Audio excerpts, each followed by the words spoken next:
une des manières par lesquelles les gens perdent des choses dans cette vie, c'est à travers le vol. À travers le vol, n'est-ce pas?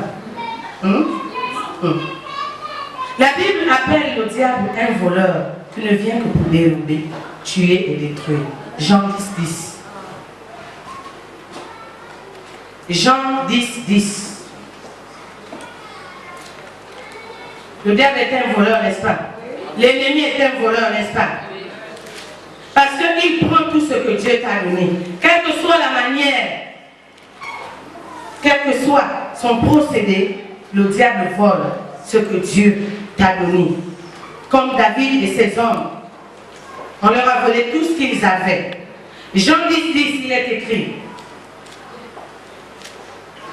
le voleur ne vient que pour dérober, égorger et détruire. Moi, je suis venu afin que les bébés aient la vie et qu'elle est en abondance. Amen. Qu'elle est en abondance. Amen. Le diable, quand il arrive chez toi, il te prend tout.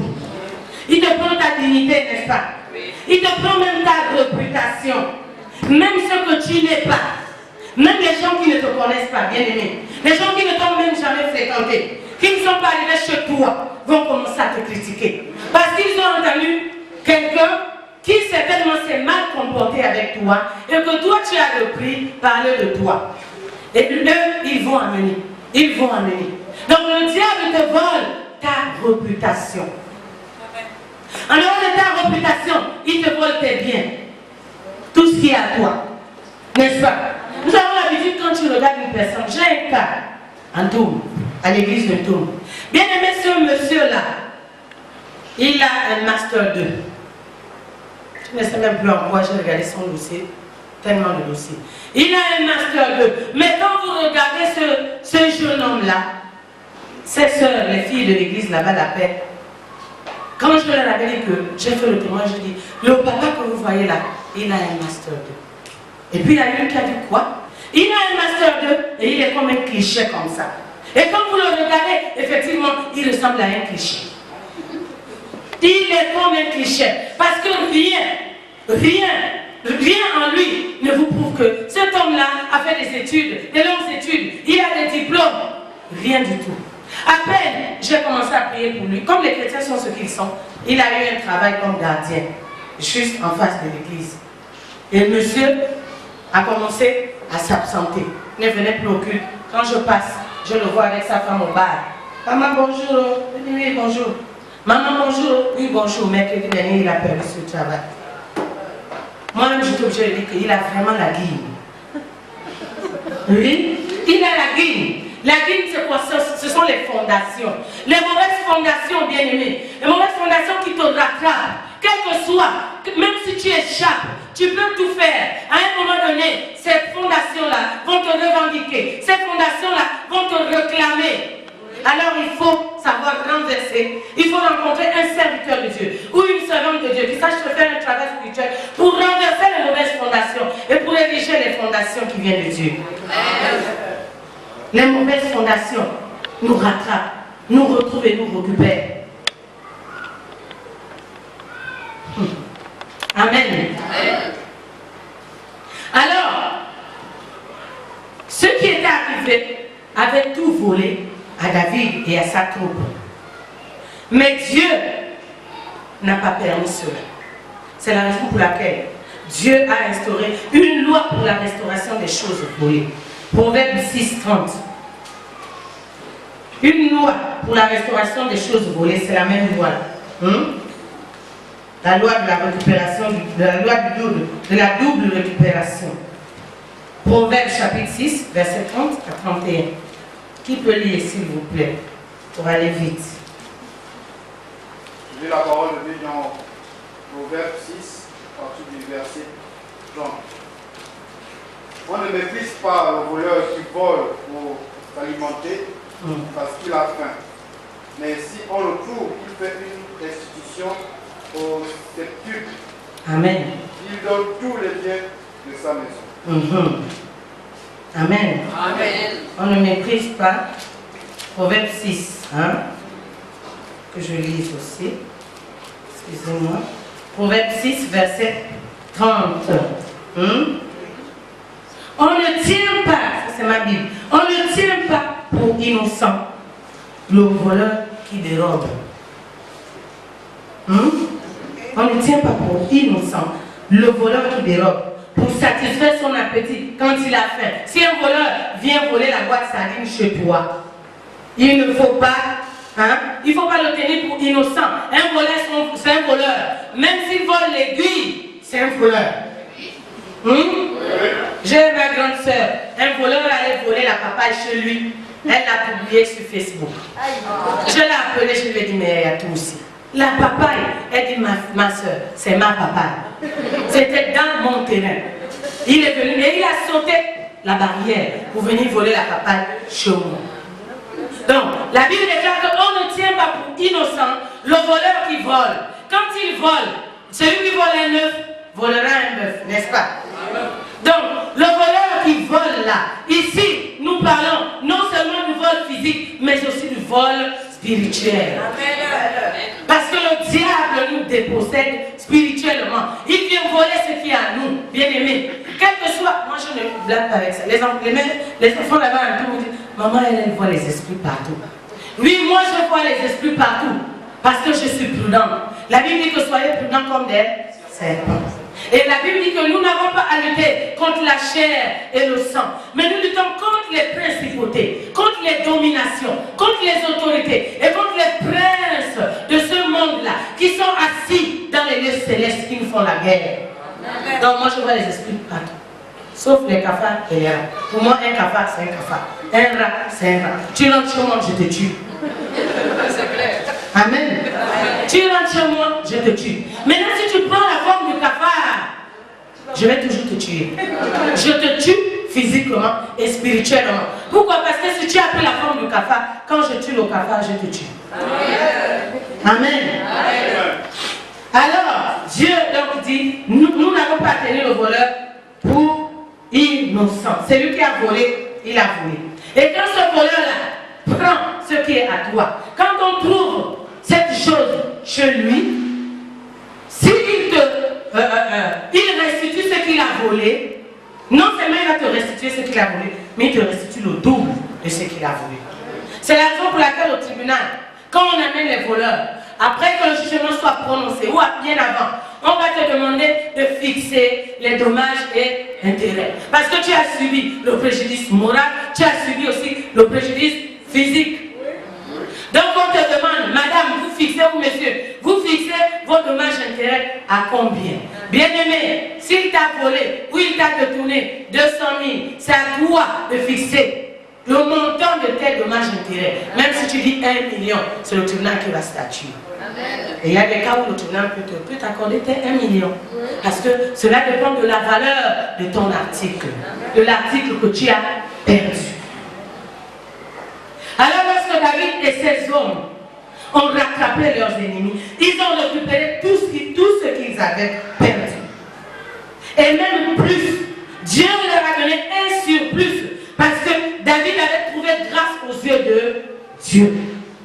Je parlais de la faveur.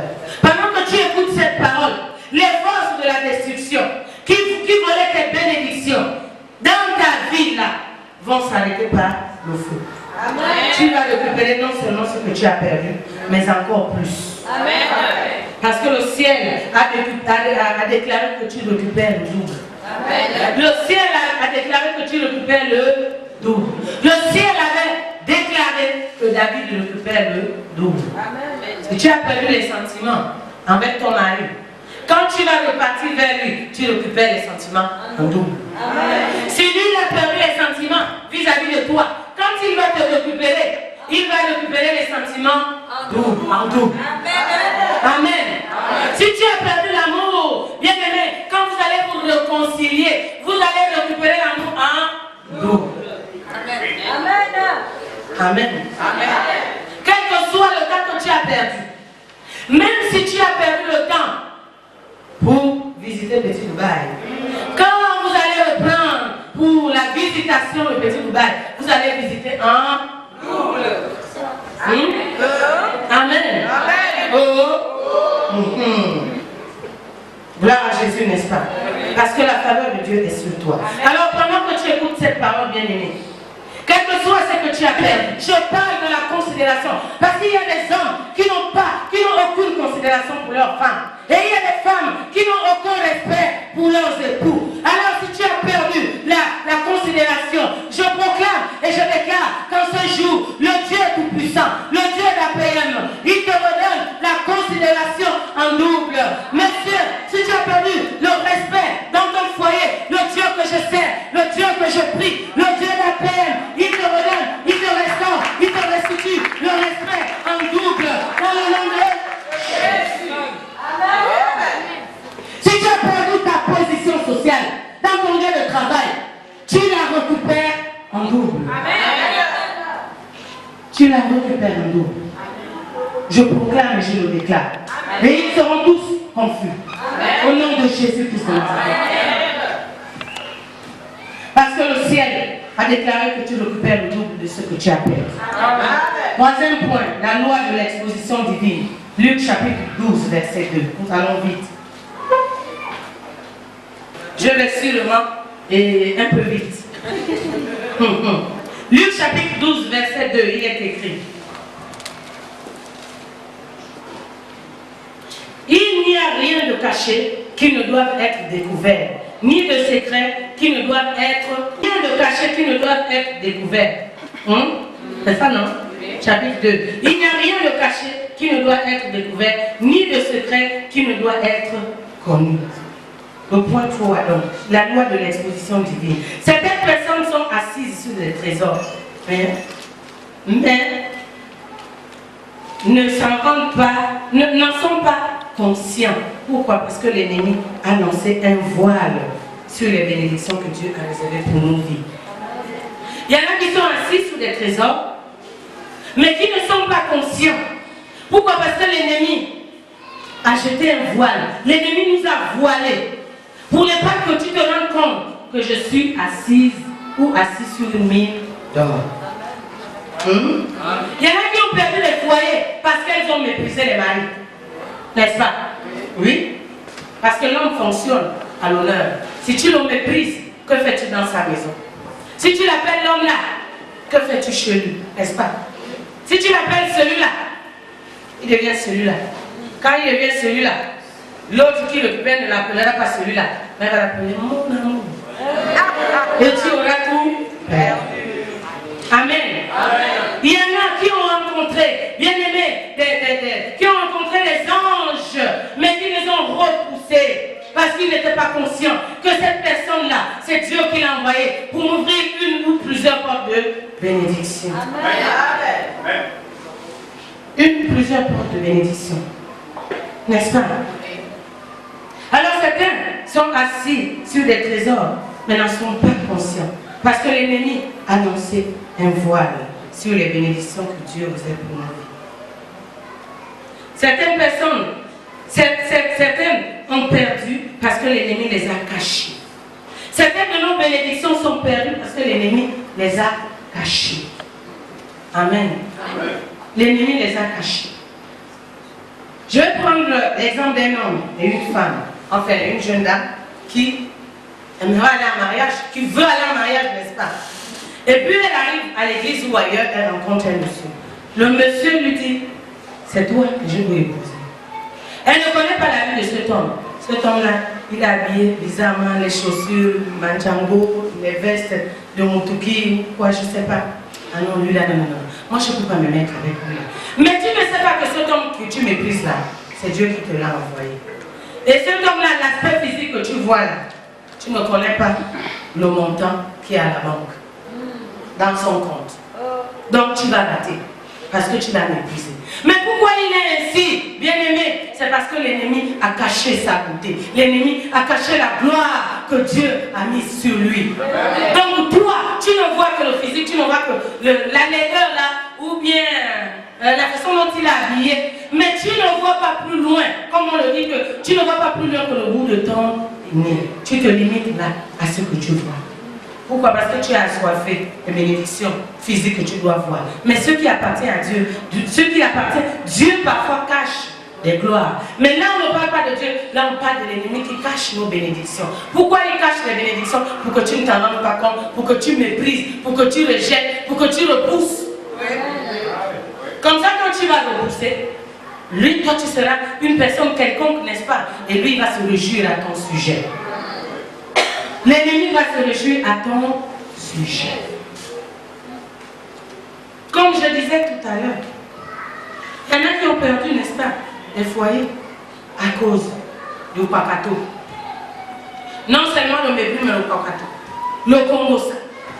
Du matin jusqu'au soir, tu as ton pain sur la voiture.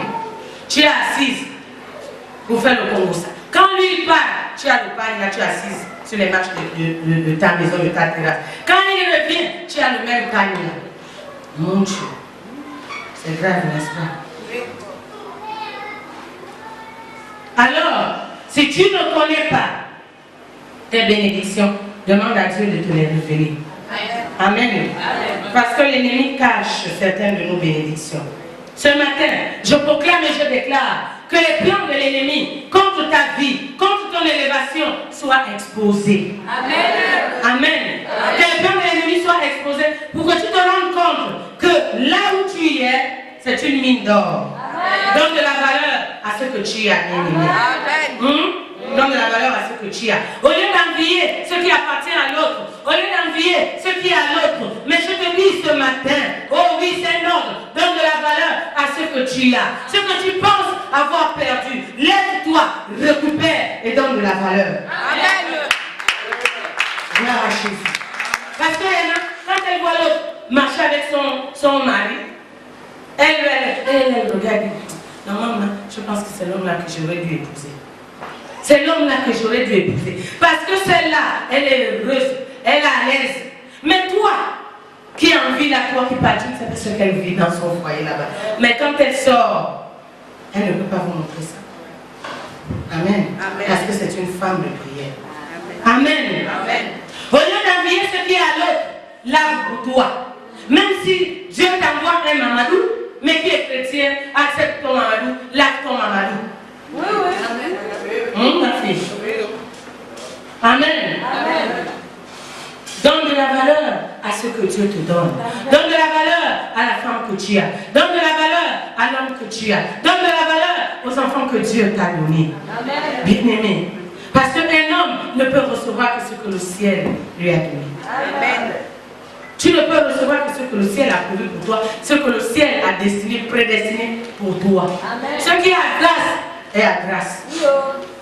Amen. Ce qui est à Amélie appartient à Amélie. Amen. Tu ne peux pas t'appeler Joséphine et puis tu vas vouloir avoir ce qui appartient à Amélie. Non. Amen. Amen. Gloire à Dieu, n'est-ce pas? Amen. Chacun pour soi. Dieu pour tous. C'est Dieu qui donne. Amen. Amen. Alors ce matin, que les plans de l'ennemi contre ta vie, les plans de l'ennemi contre ton foyer, le plan de l'ennemi contre la vie de tes enfants, les plans de l'ennemi contre ta réussite, contre ton succès et contre le succès de tes enfants soient exposés. Amen. Pour que tu rentres dans ta bénédiction. Amen. Pour que tu rentres à Canaan. Amen. Oh, lélo, lélo, lélo, eza, lélo, lélo, lélo. De nos amas au sala. Aujourd'hui, c'est aujourd'hui. Aujourd'hui, mon Dieu opère. Oh, Zamboyo, Ayan Zamboyo, oh, Yesu, Ayananga. Aujourd'hui, c'est aujourd'hui. Tu es venu dans ces lieux comme tu es arrivé, mais tu ne repartiras pas comme tu es venu. Si tu es arrivé pour eux, tu ne pars pas. Parce que le Dieu que je sers, le Dieu d'Abraham, le Dieu qui m'a appelé, le Dieu qui m'a choisi, le Dieu qui m'a prédestiné à la gloire de son nom, il expose les plans de l'ennemi dans ta vie au nom de Jésus.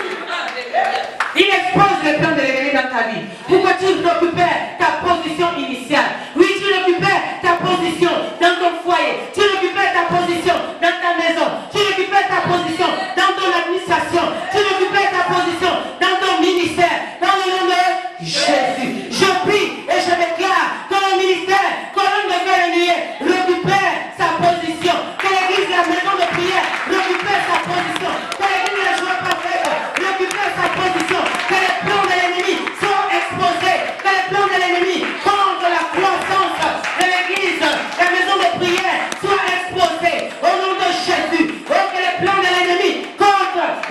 sites, les brebis de la maison de prière soient exposés dans le nom de Jésus.